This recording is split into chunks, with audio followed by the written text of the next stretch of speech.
ഇപ്പോഴാണെങ്കിൽ കേരളത്തിലെ തദ്ദേശ സ്വയംഭരണ സ്ഥാപനങ്ങളിൽ നിന്ന് വരുന്ന ആയിരക്കണക്കിന് പ്രതിനിധികൾ സെക്രട്ടേറിയറ്റിന് മുമ്പിലേക്ക് മാർച്ച് നടത്തുകയും കേരളത്തിൻ്റെ പ്രതിപക്ഷ നേതാവ് അത് ഉദ്ഘാടനവും ചെയ്തിരിക്കുകയാണ്.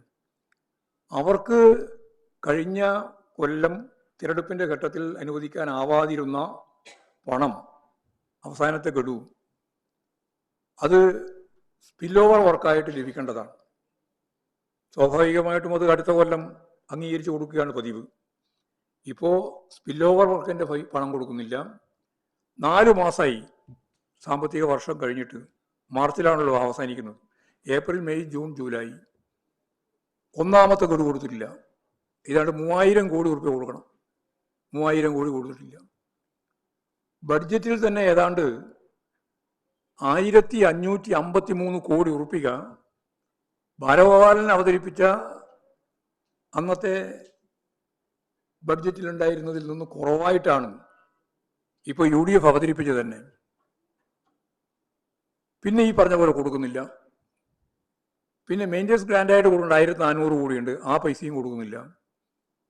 ചുരുക്കി പറഞ്ഞാൽ തദ്ദേശ സ്വയംഭരണ സ്ഥാപനങ്ങളുടെ എല്ലാ പ്രവർത്തനങ്ങളും, അവരുടെ ആശുപത്രിയിലെ ഡോക്ടർമാർക്ക് കൊടുക്കേണ്ടുന്ന വേതനം, അംഗൻവാടികൾക്ക് കൊടുക്കേണ്ടുന്ന ഭക്ഷണം ഉൾപ്പെടെയുള്ള കാര്യം, അതുപോലെ നിരവധി പ്രവർത്തനങ്ങൾ, ഞാൻ ഓരോന്നോരോന്നായിട്ട് വിശദീകരിക്കുന്നില്ല, നിരവധി പ്രവർത്തനങ്ങൾക്ക് യാതൊരു ഫണ്ടും അനുവദിക്കാൻ സാധിക്കാത്ത ഒരവസ്ഥയിലേക്ക് തദ്ദേശ സ്വയംഭരണ സ്ഥാപനങ്ങളാകെ.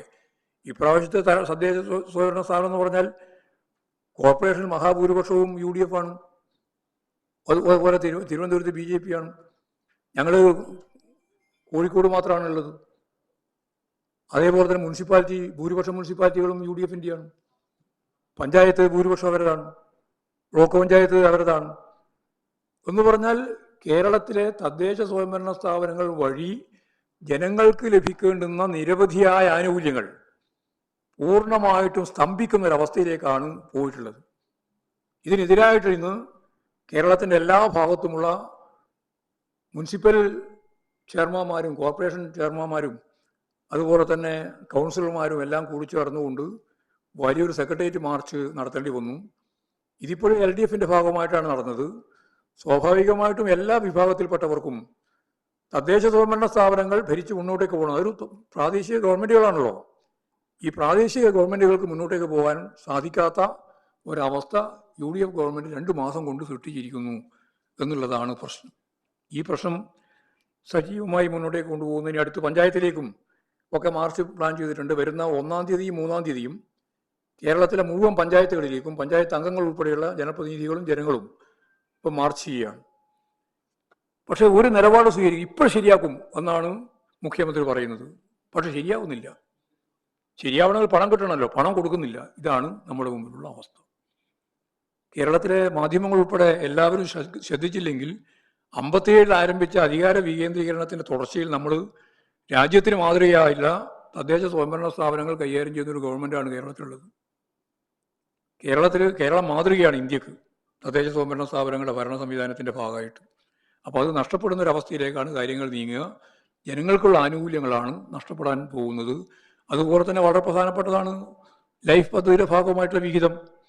ഏതാണ്ട് 1500ഓളം കോടി രൂപ ആ വിഹിതം ഓരോ പഞ്ചായത്തുകൾക്കും ലഭിക്കുന്നതാണ്. അതിപ്പം പൂർണ്ണമായിട്ടും മിണ്ടുന്നില്ല, ഒരക്ഷരം മിണ്ടുന്നില്ല. ആ പണവും നഷ്ടപ്പെടാൻ പോവുകയാണ്.